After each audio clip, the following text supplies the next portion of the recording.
Cooper Canine Miner. Cooper Canine Miner started popping up randomly in 2022 on loading screens between your battles. The hint flashes, legend tells of Cooper, the first canine miner, and most of you just tap through it thinking it's some random lore Supercell made up to fill space. But nope. This is actually honoring B-Rad's fluffy dog Cooper, who shows up in all his end screens. B-Rad is commonly associated with miner decks, and his most loved-hated card is Miner. He's really good with miner control decks, so Supercell took his dog, his signature card, and combined them into one Easter egg. Longtime B-Rad fans see this and immediately get it, while everyone else thinks it's just weird world building. It works on both levels, but that's not the only card art detail hiding in plain sight. Clone bottle detail. From far away, the clone card looks completely wrong. When it's sitting in your hand during a match, it genuinely just looks like one long white bottle standing upright. And if you think about it for 2 seconds, that makes no sense for a card called Clone. Why would a cloning spell just be one random bottle? But here's where Supercell was playing 4D chess. If you zoom in on the artwork, there's actually a small bottle positioned right beside the large one. The small bottle looks like those tiny Zap bottles, and it's sitting there getting cloned. That's why there's a second bottle. The small one is the original, and the duplication is happening right there in the art. Is actually 2 bottles showing cloning in action. It's a visual pun that explains the entire mechanic, and once you see it, you can't unsee it. And speaking of details, Breakman, there's one actor behind way more troops than you think. Shared voice actor. 4 of the most iconic troops in the game are all voiced by the same guy, and nobody noticed. Voice actor John Mondelli got exposed through his own demo reels and IMDb credits. He does the Knight's heroic battle grunts, the Barbarian's savage war cries, the Electro Wizard's crackling electric taunts, and the Lumberjack's signature timber roar. They all have his gravelly intensity but sound completely different. The Knight is noble and determined. The Barbarians are absolutely unhinged, the Electro Wizard is manic and charged with energy, and the Lumberjack sounds like someone gave an axe to a guy who drank way too much coffee. Fans started making voice actor challenge videos syncing all 4 performances, and now you can't unhear the connection.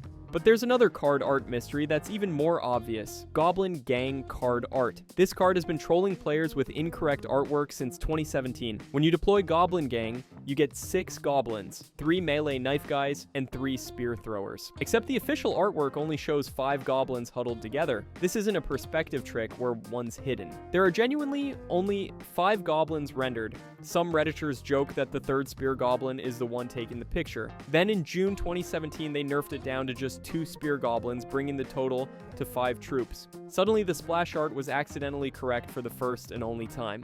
But in October 2022, they buffed it back up to 3 spear goblins, returning it to the original 6-troop version. It's been factually wrong for 8 years, and at this point, fixing it would ruin the charm. And if you scroll to the very top of the leaderboards, there's something even weirder waiting. Hall of Fame Balloon Goblin. Trophy pushers have been seeing this little guy since 2022, and most players have no idea he exists. The Hall of Fame tab shows the top 1,000 Path of Legends players, but if you scroll aggressively upward past the number 1 player, past where the list should end, you'll find a cheeky green goblin dangling from pink and yellow balloons, just vibing above all the rankings. He's been there since Ranked launched in 2022, but only got rediscovered in early 2025 when people started sharing screenshots. There are debates about whether he's connected to Riley CR, who dominates the leaderboards, or if he's just a general mascot. Trophy chasers love him because finding him feels like being let into a secret club. Battle gold cost. Back in 2016, battling used to cost gold. Every single match you played required you to pay an entry fee just to search for an opponent, and it wasn't even a flat rate. The cost would increase the higher your arena was. So if you were grinding in lower arenas, it was cheap, but once you climbed to Legendary Arena, you were bleeding gold just to play the game. This system was directly taken from Clash of Clans, where searching for a village to attack has a price tag attached to it. Supercell basically copy-pasted that economy model into Clash Royale without thinking about how different the games are. In Clash of Clans, you can choose your target and guarantee loot if you win. But in Clash Royale, you're paying gold just for the chance to match against someone, win or lose. The community hated it because going on losing streaks would drain your entire gold reserve. You'd literally run out of gold and couldn't even play matches anymore. Supercell eventually removed the gold cost entirely because it was killing player retention. New players would hit a wall where they couldn't afford to battle and just quit. Now, battling is completely free, and gold is only for upgrades, but OG players remember when ladder literally cost money to play.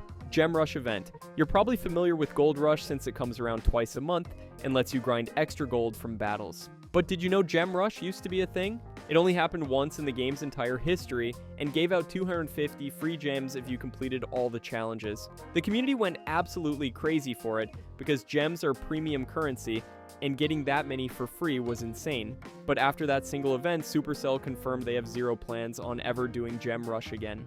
The reason they gave was that they want to distribute gems in ways that are easier for players to not miss out on, like daily crown chests and past rewards that stick around. Gem Rush was a limited time event that punished anyone who couldn't play during that specific window. So Supercell killed it permanently, and now Gold Rush is the only Rush event left. OG players who were there for the one and only Gem Rush basically got 250 free gems that no one else will ever have the chance to earn again. Expo air targeting. Back in 2016, Expo used to target air troops. The same Expo that's been terrorizing ground pushes for years could actually hit flying units at launch.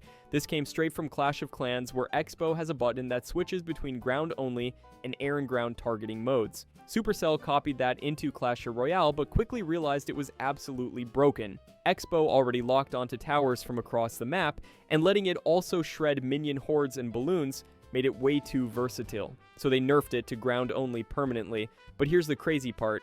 Inferno Tower in Clash of Clans also has two different modes.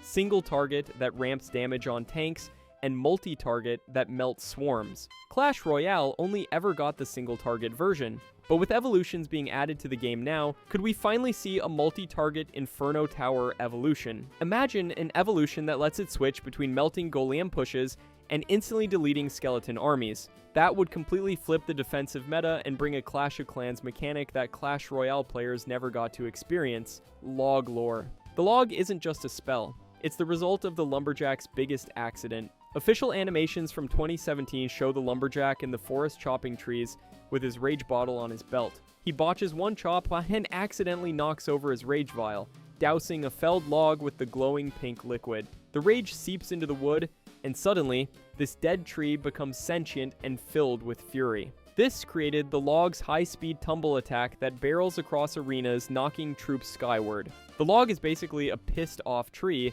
seeking revenge. The rivalry between Lumberjack and Log fuels Clashorama shorts showing their grudge matches with the Lumberjack trying to chop the log, while the log rolls over him. It's absurd humor that makes the game world feel alive, and it's inspired countless fan comics. The log is sentient and eternally hates its creator, which is hilarious and dark.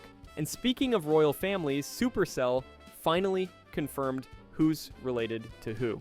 Family tree revelation. The kings you've been defending for years have an entire backstory you never knew existed. In 2023, Supercell dropped a festive holiday bombshell with an ornate dynasty chart on Twitter and Instagram. For 6 years, players defended king towers without knowing anything about the kings beyond their colored crowns. The chart reveals the royal ghost is the undead father of twin brothers who became the Blue King and Red King. They share custody of the princess daughters, which explains why both sides can deploy princess. The Red King's bloodline includes the Cannoneer cousin and the Little Prince heir. There's even lore about the royal ghost ruling from underground tombs beneath arenas. This ignited lore binges with players making fan theories about future troops and demanding Netflix shows. It retroactively adds Shakespearean family drama to every King Tower defense while you're just trying to win ladder matches. And if you want even more hidden features, you'll need to change your language. Hog Rider minigame.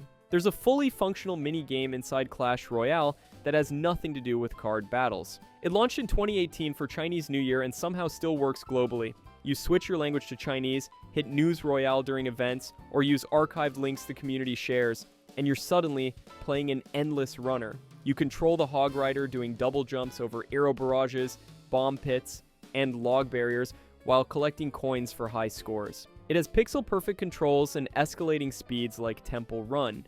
It's a nostalgic Supercell experiment that's still accessible for score chasing when you're tilted from ladder or just need a break. Most players have no idea this entire game exists inside Clash Royale because it's locked behind a language barrier and archived links, and one troop's origin story involves dropping out of school. Firecracker Origin. This troop failed out of school and ended up with a firework bazooka instead. Firecracker's backstory came through Clashorama cameos and arena artwork.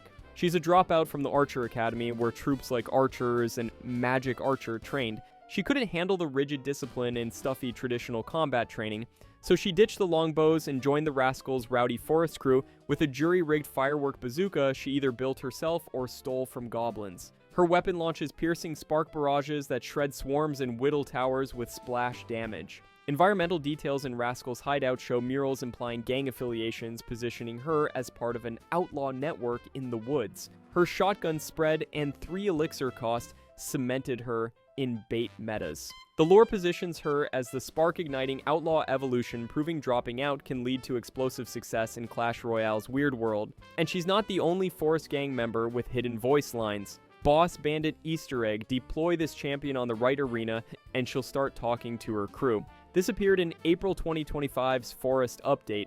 When you deploy Boss Bandit onto Rascals' hideout or woodland arenas with Forest Gang murals, she triggers unique voice lines that don't play on other arenas. When Rascals spawn nearby, she says Trouble 1, I'm in, acknowledging her crew. When Firecracker appears, she says Troublemakers, party time, like she's calling the gang for a coordinated attack. Even cloned Boss Bandits recast these audio cues, confirming it's a persistent character trait tied to her Forest Gang leadership. This attention to detail rewards lore fans by transforming routine champion plays into narrative moments. It feels like you're orchestrating an actual gang reunion instead of just placing cards strategically. But speaking of champions, one of them isn't even an original Clash Royale character, Monk Origins. The Monk actually wasn't an original character that Clash Royale made. The Monk was straight up stolen from Clash Mini, which was a beta game set in the Clash universe that got shut down. In that game, his ability had nothing to do with reflecting projectiles or tanking damage like he does in Clash Royale. Instead, it was a one-hit KO ability that just deleted units from the board. Just imagine if the Clash Royale Monk had that ability. He'd be the most broken champion ever released, and ladder would be completely unplayable. Every single push would get instantly deleted by a 4 elixir champion dropping a one-shot on your win condition. Supercell clearly realized that wouldn't work in Clash Royale's fast-paced competitive environment, so they completely reworked him into the deflection tank we know today.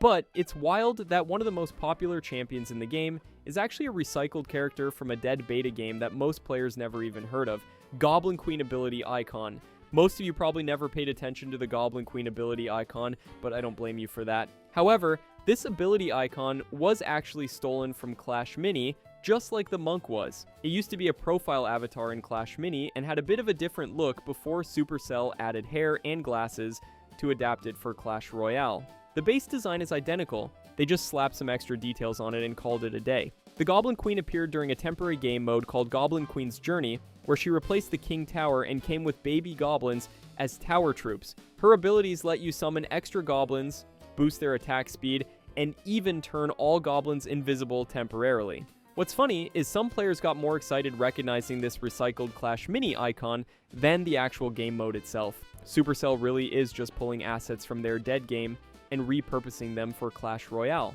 P.E.K.K.A, nature, spirit lore. The 7 elixir tank destroying your towers isn't what you think it is. P.E.K.K.A lore dropped in 2024 through evolution trailers and Instagram reels that shattered years of assumptions. Everyone thought P.E.K.K.A was a robot or war machine built by engineers. The metallic armor, laser sword, robotic movements all suggested that. But the 2024 reveals say P.E.K.K.A is actually a serene ancient nature spirit exiled from mystical realms for interfering with arena conflicts. This nature spirit was banished and now seeks purpose by possessing a suit of forsaken ancient armor it found on a forgotten battlefield. The armor is a vessel letting the spirit interact with the physical world. Its rampages aren't mindless aggression, they're a quest to protect the natural wilds from elixir-fueled wars. This parallels Lava Hound mysticism, suggesting there's an entire layer of elemental spirits in Clash Royale's cosmology. This humanizes the behemoth's fury and sparked debates about Clash of Clans crossovers. Fan art shifted to showing ethereal blooms erupting from P.E.K.K.A's wreckage after it falls, which is both beautiful and tragic. Elixir Monster Scrapped card. One of the most broken cards in the game started as something way weirder. Elixir Monster was conceived in 2017 betas as a grotesque elixir-spewing blob titan. Concept art shows this disgusting purple ooze lumbering toward towers dripping elixir puddles. The mechanic was that when killed, it would fragment into self-duplicating minions that kept spawning indefinitely. It appeared in April Fool's gags and internal playtest diaries. The card was identified as an overpowered economy disruptor that would shatter competitive balance. Imagine giving your opponent Elixir while creating an unkillable split-spawning army, so it got axed. But Supercell loved the concept, so in 2019, Elixir Golem was born as a refined version.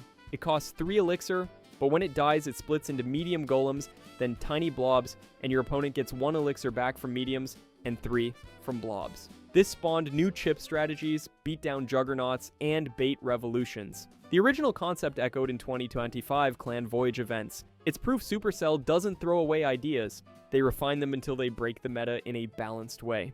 Butterfly Spell Prototype. Before Tornado became the meta-defining spell, it almost started as butterflies. Back in 2017, a Reddit user proposed a fan-made 1 Elixir butterfly troop designed for distraction and kiting mechanics. The concept was that butterflies would float low enough to attract ground-targeting units like P.E.K.K.A., which is a reference to P.E.K.K.A. saying butterfly in the Clash universe when near one. But here's where it gets real. Some community members discovered that Supercell had actually toyed with the butterfly concept internally, but found them too difficult to render properly. The visuals were cluttered and confusing during battles. So instead of butterflies, Supercell evolved the idea into the crisp 3 Elixir Tornado we use today, with clear magnetic pull mechanics. The Tornado allows iconic plays like clumping minion hordes for splash wipes and kiting troops into King Tower activation range. So every time Tornado ruins your push by yanking everything into a Mega Knight, just remember it almost started as adorable P.E.K.K.A. distracting butterflies that were too pretty to work.